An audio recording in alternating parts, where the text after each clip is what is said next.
Blessed Lord, brothers and sisters. This is not a Shabbat lesson. It's an impromptu video. I'm going to tackle this so-called black farmers dire warning. So-called black farmers dire warning, brothers and sisters. I'm going to put things in context with scriptures. Then after the context of scriptures, please watch the video. Alright, brothers and sisters. So Amos chapter 4 to 6, 4 to 9, 1611 King James Version. Right? And I also giving you cleanliness of teeth in all your cities, and want of bread in all your places, yet ye not return unto me, saith Yahuwah.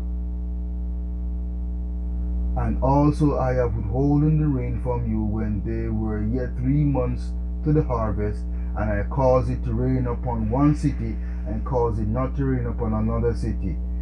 One piece was rained upon, and the piece whereupon it rained not withered.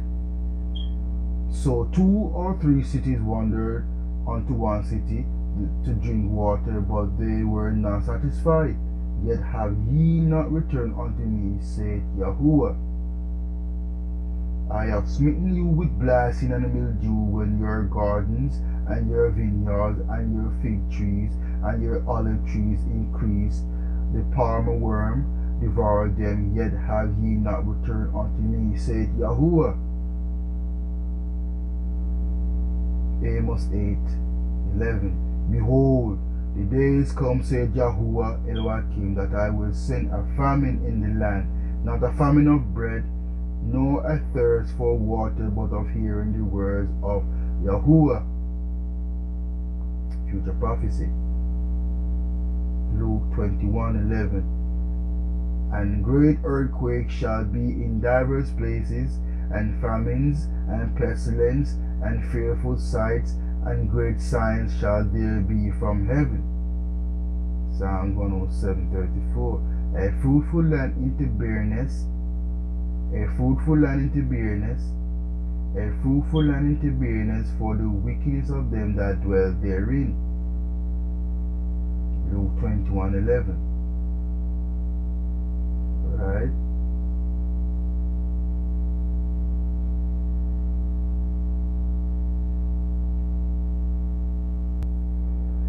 Okay, brothers and sisters, Revelation 6, 5 to 6, KJV.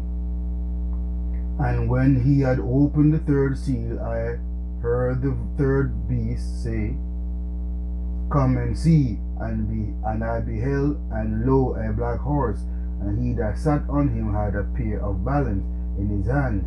And I heard a voice in the midst of the 4 beasts say, A measure of wheat for a penny, and 3 measures of barley for a penny, and see thou hurt not the oil and the wine.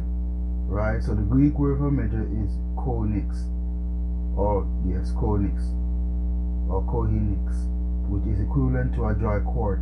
A dry quart of wheat is approximately enough to make 1.5 to 1.875 loaves of 1 pound bread, or the average amount of bread a person living in the Roman Empire ate per day. Meanwhile, the Greek word for penny is denarius, which was a coin that was used during the time of the Roman Empire. All has to do with food and money. Right? Right, brothers and sisters? And also prophesy the times that we're living in right now. Can't you see? Brothers and sisters, it's getting harder and harder out there. Right? Through the mismanagement of these wicked government officials. Right? The economy is not built for one person alone. You need 2 heads. The scripture said 2 heads are better than 1. You understand, brothers and sisters? So all this gender war, when hard time comes, that's, you know what I mean? All that bickering between the 2 sexes gonna dry up real quick. Because even the so-called high value men with money that you are seeking for, especially you females, you are seeking for so-called black females, they are cutting back. You understand? Because times is getting hard, brothers and sisters, through the wickedness of this world. Times are getting harder. You need two heads in this time. You know, the scriptures say, husband, submit yourself to your wife. Wife, submit yourself to your husband. You understand? Man is a natural head, whether he have $1 million or $10 in his pocket. Simply because you're a man, he's the head. Now, what kind of man, that's a different thing. Or what kind of woman is a different thing. You understand? But each gender is out of place in their order and their ways. And they need to come back to the Most High Yahuwah in Yahushua HaMashiach's name. It's better with two heads surviving than one. The chances of surviving will increase with two heads together, two incomes together, two ideas together. And recognizing the man as the head, whether he has $1 million, $10, whether he work in corporate America or work at a freaking gas station, brothers and sisters. The mentality got to change, and the only way the mentality is going to change is if you come back to these laws, commandments, and statutes. Right? So without further delay, watch what this black farmer is saying.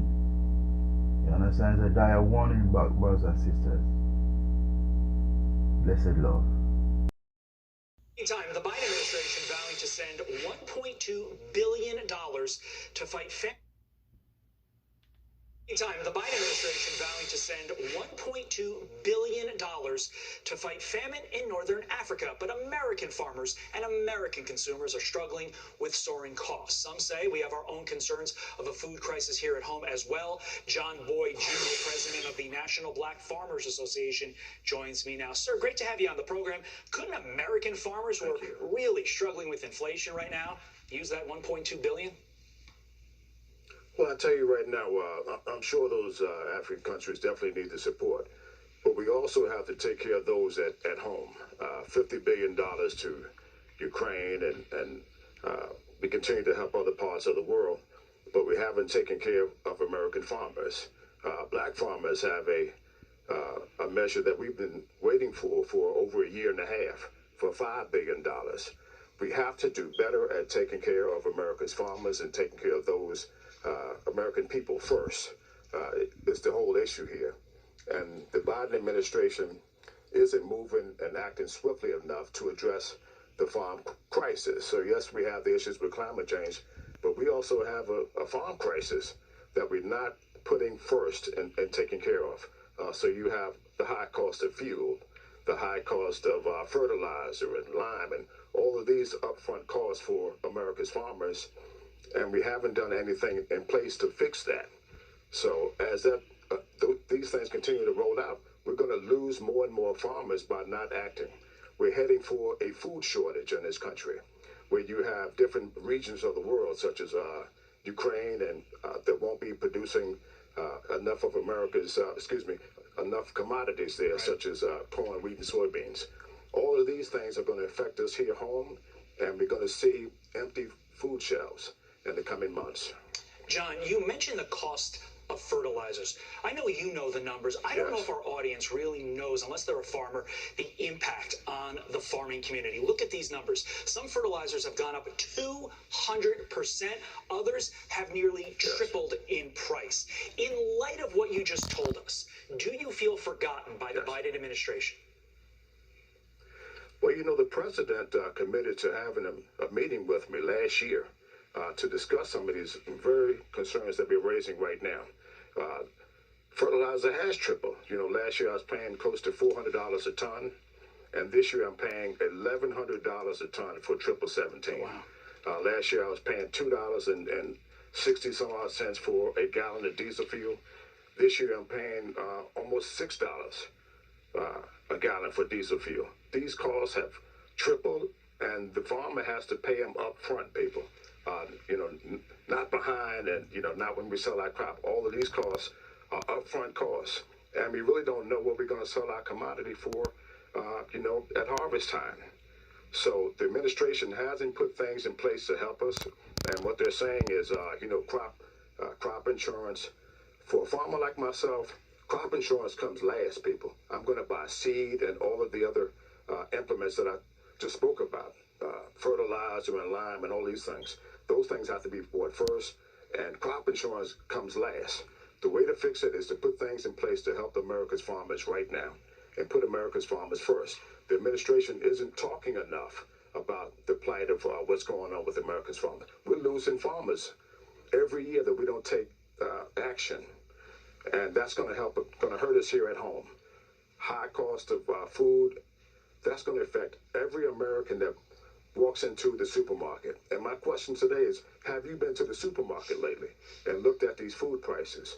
We have to find a way to invest in infrastructure for farmers and put farmers first and put more small-scale farmers back into business.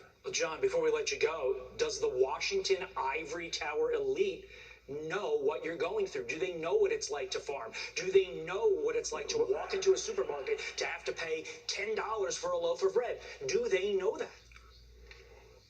Well, I tell you right now, farming is the hardest occupation known to man. It never stops. It's 7 days a week. And it's the only occupation, people, that's not Republican, it's not Democrat. That dirt on the ground, that soil that I farm every day, doesn't ask me what color I am, what I look like. It just asks, can I farm and raise that commodity? The administration has to look at agriculture and farming in that aspect and fix the problem for the American farmers in this country. If not, we're going to be on the losing end. And I think a lot of people are going to show up to the polls and make those decisions in the coming months, with midterm elections coming. So the administration needs to act. And, I'm here again asking for the meeting with the president because he committed to that. And the way I was raised by my daddy, John Boyd Sr., a very humble farmer, when you give the man his word, you need to honor your word.